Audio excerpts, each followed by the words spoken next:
Hello, everybody, and welcome to another episode of Sour and SaaS. I am very excited today to be joined by Anna Luo, VP of Marketing and Customer Innovation at Jivox.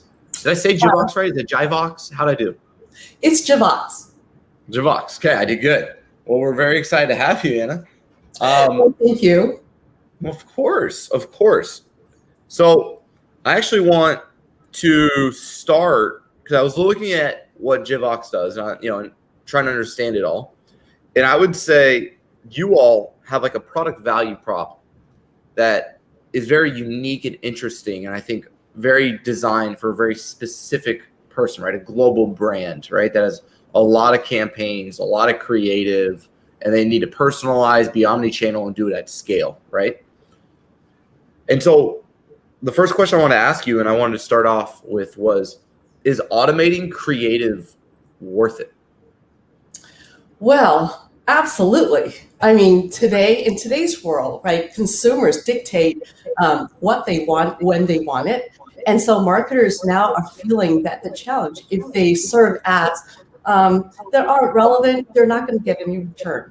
Right. So how many times have you experienced this yourself? You go to a website and you look at some products, and sure enough, when you're somewhere else reading, on a hobby site or reading a news article, and the same product that you were just viewing, or maybe you have already purchased, popped up, right? And wherever you go, it follows you. So that has been a problem for brands because this is not only annoying, but also it doesn't convert. So brands are starting to realize, well, what would be the next best thing to do, which is if I speak to if I recommend something that this person actually, would be thinking about buying, and you can use data to trigger the kind of personalized messaging, images, products, and that way it really helps with the conversion, with the engagement. And so I think that's why it's important.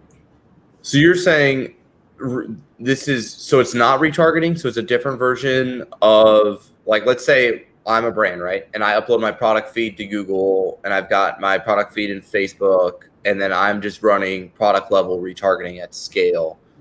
That isn't working anymore because people are finding it annoying. And so instead of doing that, what's the difference between that and what you all are doing, I guess? It's like, yeah. So what we just described is simple retargeting, and personalization is a lot more granular in understanding, a consumer's preferences, behavior, what the person looked at, how this person interact with the product on the website. So all of that information is available to the brand. And also you can combine that with context, right? So for example, on a rainy day, you're obviously not going to advertise blindly, sunglasses, for example. So it's all, messaging within the context, within the right context. So that is what personalization is about. Okay, so it's retargeting, but with other layers of data that can potentially provide better real-world context and drive better user engagement, so the ad doesn't just feel stale but alive. Correct? Not only alive but also relevant, right? So, okay. Right. So I won't keep sending you product advertising for products that you don't care about. With the data, I understand you better of your interest, and also where you are at the time of the year, the time of the day, right? So that is what personalization is about. I love that. Now, I have a slight bone to pick, though, Anna, because I used to be really big on like optimization, tactics, scale, and all this stuff. And I woke up one day and I felt like I lost my soul, in the sense that marketing, and when I asked, is automating creative worth it? What I meant by that is you're doing dynamic creative at scale, right? As offer with image, but it's not sexy. I'm going to be honest. It's not creative. It's not artistic. It doesn't I don't feel like it has so let's think of a D2C startup brand, right? I'm a direct to consumer brand. I'm starting to try to take market share. Like we see these amazing new brands launching every day, and they're all about creative. They're all about their brand soul, their messaging, their copy. When I've tried to do this for clients, and I do like dynamic retargeting or dynamic display ads, right, where it's like pulling or scraping from the page, I struggle with performance. I don't feel like my ad stands out in a noisy world. My brand loses its brand guide, its color schemes, its copy, its punch, its differentiation. So how do we balance those two in your mind? Well, that's a really good question, because what you described before is a template approach, right? Where here you stick your picture, here, you see, everything looks very templated. But with technology today that's available today, you can bring that very, beautifully, brand-centric design in a automated fashion. And that's why, that's the value that we bring is, first of all, personalization. How do you have this one-on-one, like, you and I have this interaction, right? How do you bring this interaction, how do you scale it to individuals everywhere, right? Anytime. So that's one value. The other is you can, because of our technology, you can create beautifully, designed artistic images and videos, and use it, and create different variations of that to personalize it very quickly, and deliver that very quickly.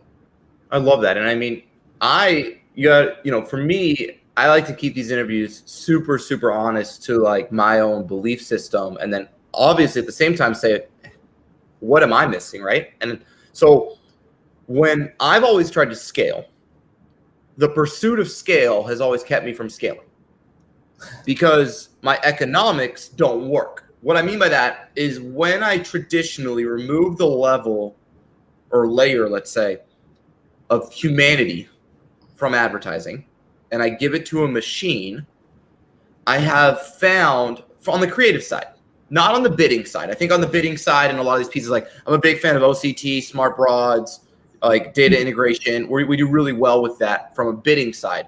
But from a messaging, copy, and communication and creative side, I've always found diminishing marginal returns but it's a hard problem, right? Because the same issue is like there's this weird thing in Facebook, for example, right? You run a Facebook ad, does really well, and then you get ad fatigue, and it kind of goes to crap.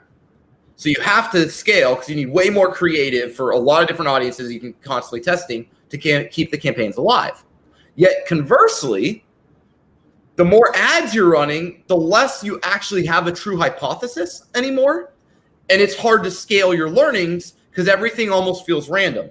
So how do we balance like how do we scale a scalable solution, I guess, is the question in your mind? Like, how do we scale things that are scalable?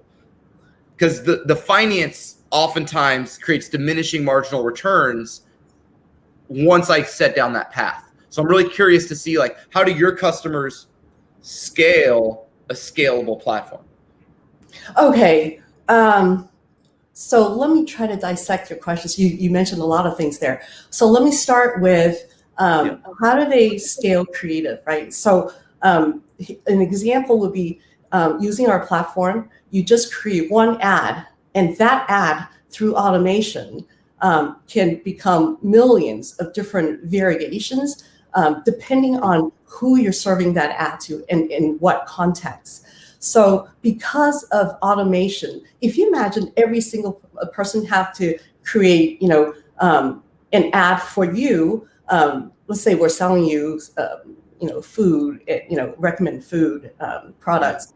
In the morning, obviously, I have to create certain messagings, right? Whether it's, weekdays, weekends, and then, and then during the midday, right, I have to sort of figure out what kind of, food preferences. So that's, so breakfast, lunch, dinner, that's 3 different variations. And then weekdays, weekends, and then seasons, right? So if you start looking at all the different variables, how many ads do I have to create if I have to do it manually, right? So that's where it becomes very costly.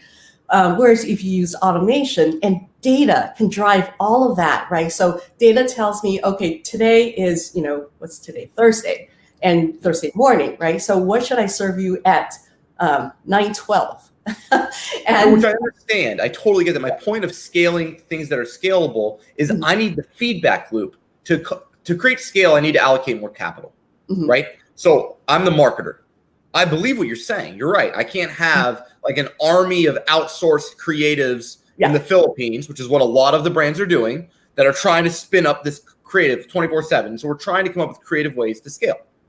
My point here, though, is if I'm running 10 different ads to women, let's say in my psychographic profile at 9 a.m. for a CPG product, how do I know what's working and why?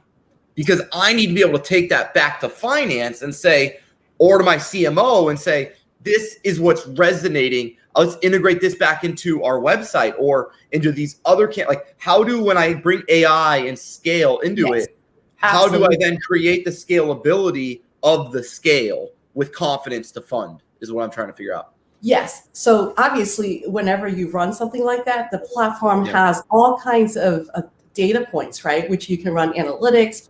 And so based on certain higher performing ads, you can then optimize, your ads to the highest performing ad, for example. So that's one way of scaling. And also you can deliver the feasibility. And the other way, as to your point, right? AI, because AI can learn, it's a black box, but it understands, it looks at all the data, the trends, and it could recommend, right? This is the better, performing set of ads and for specific individuals. So the whole thing about this automation, this whole process is at the individual level, and that's where it's valuable. I get that. Do you think Ogilvy's turning in his grave though? Honest question. Like, because how do we, like, what happens to copy then? Like, what happens to like our brand's voice? Like, you know what I'm saying? Like, how do we, because that's such a big thing today, right? For all these brands, it's like, what's our voice? And how are we communicating? Can we scale voice? That's what I'm so curious on this. It's such a fascinating idea. Yeah, we work with them. For example, we're a platform, but we don't actually design the ads, the messaging. So partners like that, they do all the strategic design, the beautiful graphics, right? And then they just feed that into our platform. And so we use data to serve these ads, right, to the right person, wherever they are, depending on what channel, social or display. So that's the kind of stuff that we do. But the design and all of the stuff, we still work with the partners because that's not our core competency. I see what you're saying. So that's where that template type approach comes in, and that's how we can create that scale, but also differentiation, right? Right. So you have still the agencies to create these beautiful, design, right? Right. So that's how that beautiful design can still be ingested into our platform. And when it comes out as an ad, you still have that. I see. No, that makes total sense. How can B2B companies, right? So if I'm a SaaS marketer, I'm listening to this and I'm saying, okay, does time of day matter for B2B? Does, if it's raining, matter for B2B? What kind of contextual, personalized things do you think B2B advertisers can do better? Because this is a totally new concept to someone like myself around, like, I get why a direct-to-consumer big CPG brand does it this way, right? How can a B2B software company with a higher average order value, more longer sales cycle, less transactional buying, what can they learn from this in your mind? So what the common denominator here is that regardless you're in B2C or B2B, we're all humans, right? So when B2B, right, sell to a business person, but they are also business people. And they so what really becomes very eye-opening for a lot of us is last year, the pandemic, right? So a lot of us are stuck at home. And how do we socialize? We discover that more and more people go to social media, right? For B2B people, it's LinkedIn. And that's where we connect with people. So where you can learn is the messaging, is no longer just one direction. This is something that we're learning too, that B2B, you need to start looking from the omni-channel perspective, very much like what B2C companies do. So This is sour and SaaS, but I have a follow-up question. Are you ready? I know we're getting to this. Yes. I know. I delayed as long as I could for you, Hannah. I was trying to be a friend, but it's now time for the sour candy. Okay, which one? I'm doing I had to get my own, so I'm doing Sour Patch Kid. I think you probably have Warheads and Toxic Waste. So you choose. So Toxic Waste, right? This is watermelon. Yeah, I kind of like the Toxic Waste better. I'm not gonna lie. All right. Oh, it's On three. Oh my goodness. Okay. 1, 2, 3. Oh. Now. Oh yeah, that's sour. Much of what we do in B2B is lead gen. How much was this cost per SQL, cost per demo, right? It's the world you live in. Now, the biggest gap in B2B is they have horrific media mix balance, to your point of omnichannel. There's no funding that goes to top of funnel brand. And so we have, once again, diminishing returns on our CAC. In other words, our customer acquisition cost keeps increasing because we don't have less expensive channels that we're balancing, and we're doing everything at bottom of funnel prospecting in B2B. While B2C, on the other hand, right, does everything at top of funnel prospecting at a CPM level, tags it, and then retargets it at the bottom of funnel, and you get a lower blended CAC. So my question to you is, what types of KPIs should SaaS marketers be using to evaluate the success of top of funnel campaigns so they can increase their funding of it and create a healthier media mix? It's really hard to talk. I'm sorry. I have a lot of training. I've been doing this for, I think it's like the 50th episode or something like that soon. So I don't know when the 50th is. We have to celebrate it, Brian. But Anna, are you able to talk? Okay. Yes. Excuse me. All right. So the sour candy got you, huh? Yeah, and this is not the worst one, right? Okay. No, it's not. I'm going to keep going, though, just to support everyone. All right. You're up. Yeah. Okay. So in B2B, these days, I think marketers are all responsible for revenue.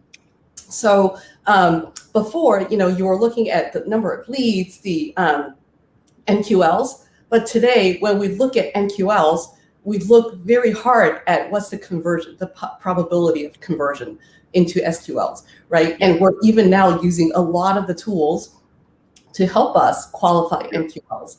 And so that's definitely one of the key metrics that we look at. Ultimately, we have our eyes on revenue, on conversion. And so we look at what vehicles can bring us the highest, NQLs. So we work very closely with the sales team, and we see if that conversion, starts from 10%, right? If you're on Salesforce, there's that 10% probability. What's that conversion to 30% to 60%? And so that kind of metrics can tell us that, okay, so this campaign is actually generating, more of these conversions to revenue than these other campaigns. So that's a lot of the things that we do is to look at that kind of metrics. Okay, but my perspective, because I get what you're saying, and I have over $1 million budget that I get to personally treat as like research and development here at Directive. And what I found is that my pursuit of revenue is the biggest reason why I'm not making more revenue, because I'm not telling anyone about my brand. There's this concept, right, of demand generation, yet actually it's lead generation, right? And so I'm proposing a new approach called customer generation. But the hypothesis that all your advertising has to generate customers in a one-to-one nature is the biggest thing holding B2B back in my mind. Because what I was trying to ask you is, like, there's no way for B2B brands right now that I've seen for them to create value at the impression level. And so none of them are valuing how many impressions they deliver to their total addressable market.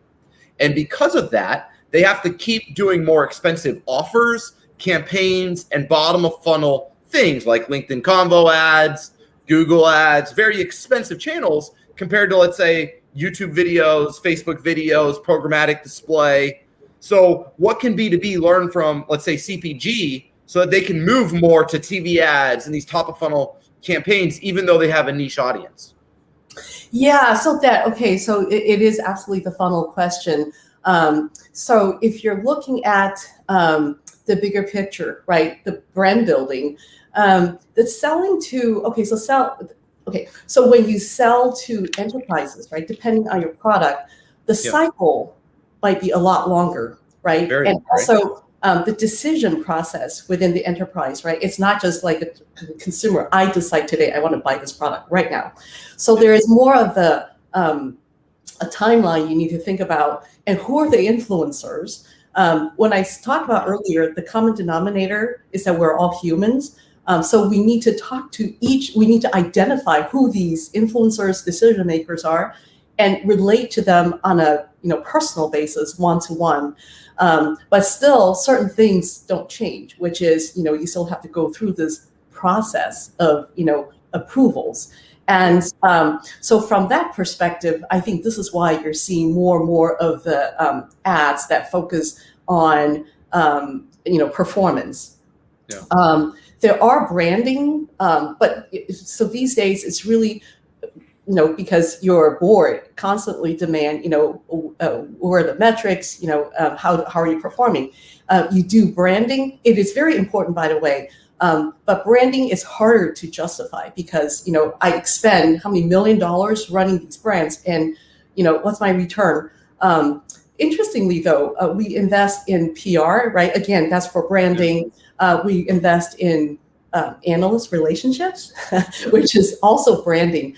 But analyst relationships, they have a direct connection with the consumer. Right? Yeah. You also got a sales enablement asset too, right? Which is easier. So that's different, right? Yeah. So there is more of that direct connection to the potential buyers.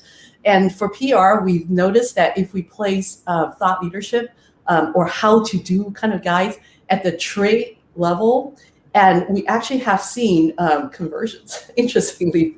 Really? Articles that you write, and because from the RFPs that we're receiving, they're asking questions that we put out, as an article. How we can track, and we can also, PR can also look at Google Analytics and give us report on, how many people actually click on or respond to this, to our articles. So everything is on metrics these days. And so based on all of this, then you can look at the entire spectrum of, whether it's advertising, PR, and some of these more lower funnel things. And you can see on what part of the customer journey, how are you doing at different parts of the customer journey, and what vehicles working better than others. Every company is different. Obviously, every industry is different.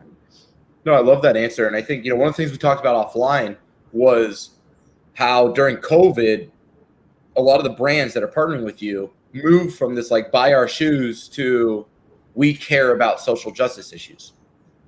It's very easy to measure if someone bought shoes or not. How are brands measuring as we pivot into a social justice first brand positioning that's very popular right now in the world? How are people measuring the success of their social justice branding? Maybe I know how Nike and maybe the biggest and the baddest do it, but what about if you're like a startup B2B software company and you want to take a larger social justice position? How are people evaluating the success of their brand having a opinion and belief system and values integrated to their advertising? Okay, so let's start with the B2C because it's something that everybody can relate, right? So look at Patagonia, right? They make clothes, adventure, but look at what the brand, the vision, the mission. I mean, they talk a lot about, the environment, right? Being active. REI talking about get outside and be active. It's all about lifestyle, and that's what they believe in. So that's the bigger picture, the bigger vision, and Nike of all, right? And they talk about the athlete. Well, there's a difference, though, I think, right? Between I want to be clear here. I think there's a difference between utopic lifestyle, which is kind of what REI is doing, and Patagonia, which is, I think, is pretty. I don't want to say it's safe for them, but it's safe. No one's like, yeah, you're right. We shouldn't burn the forest. No, we should burn all the forests, right? I think in general, it's pretty safe compared to Nike doing, let's say, a Kaepernick campaign. like I want to be like honest, right? That's different between social justice and environment in my mind. It's like, how how do they measure it? Like, I'm really genuinely curious. I'd love to hear. Well, certain things like this, there's no direct metric that will say, if I run this kind of ads, this is the kind of return I get. But it's all part of the brand building. If people who buy your product because they believe in what you believe in, and so that is that's the top umbrella messaging, and then you can go from there to run campaigns that would drive specific sales based on this bigger vision. Not to date ourselves, but did you remember Microsoft? What was their vision, right? There is a computer on every desk, right? So that is the bigger vision.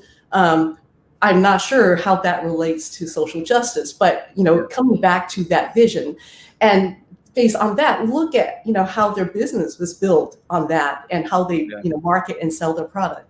So that's sort of the correlation to the B2B. I'm sure incrementality could probably play a pretty big part in that as well, I'm guessing, right? So like you could do incrementality, right? And you could take your social justice campaigns, and then you can measure incremental revenue off of impressions on social justice campaigns versus people who didn't start. So in other words, you can look at a hypothesis to say, I believe that a values-first approach to advertising will drive more revenue on my direct response campaigns. And then you could test essentially and say, viewers people we advertise to that started with, let's say, a values-based campaign and then received a direct response ad, how did they convert with people who saw a brand campaign that wasn't values-based and then a product direct response ad? I think you can maybe do some incrementality there. But yeah, I think it's very interesting, because I think much of what B2C's done is they have these large product portfolios that have so many SKUs, and you have to figure out how to scale it across so many regions and globally. Right. But B2B SaaS is going the same way, right? Platform-based companies, lots of product lines like you all, right? When I go through your website, you have so many different products. How do you educate the world about all your different products and still have like a unified Jivox stance, and then translate that and integrate it to all your product lines? Do you think, how can brands do a better job with product advertising at the B2B side from what B2C is doing in your mind? Yeah, I mean, back to your point, value-based. So if you put out all these products, if you describe the features, what it can do, if you go to every your competitor's website, you know how easy it is to copy the messaging, and they can all say, this is what we do, right? So at some point, you need to deliver value. And not only do you say that you can do certain things, you got to demonstrate. And so this is, I love that. I'm just trying to keep it going. I know I almost killed you, so I'm just trying to carry the team here. Thank you for not making me eat that one. No. I get exactly what you're saying there. For your platform, how do you all measure ROI on programmatic? So how are you measuring ROI on kind of impression-based campaigns where we know 99% of the people aren't even going to click? Yeah. So I think the first thing that you think about, right, is automation, how you create lots of, huge numbers of ad variations. And, so that's where that automation can come into savings. And also on the media side, right? So if you have the data to look at what ads perform better, so you can then look at, instead of just spending a ton of money across the board, you could focus more of your media money on those higher performing ads. So with both of these, you should be able to see the ROI. I love that. No, I get exactly what you're saying. Anna, you dropped so much. I'm learning about the CPG, B2C world, and then trying to figure out how that ties back to B2B. So this is so interesting and insightful. So thank you so much for being on Sour and SaaS. If anyone wants to learn more about Jivox, yourself, how can they follow along with your journey and learn more about what you all do? Well, if you would like to learn more, obviously go to www.jivox.com. We also have a LinkedIn page where you can find a lot of our thought leadership pieces. So yeah, absolutely. Come and call us. We can definitely walk you through a personal demo to show you what we do. I love that. Well, thank you so much, Anna, for being on the show. That's another episode of Sour and SaaS, everyone. And thanks. Have a great day. Bye. Thank you. Bye.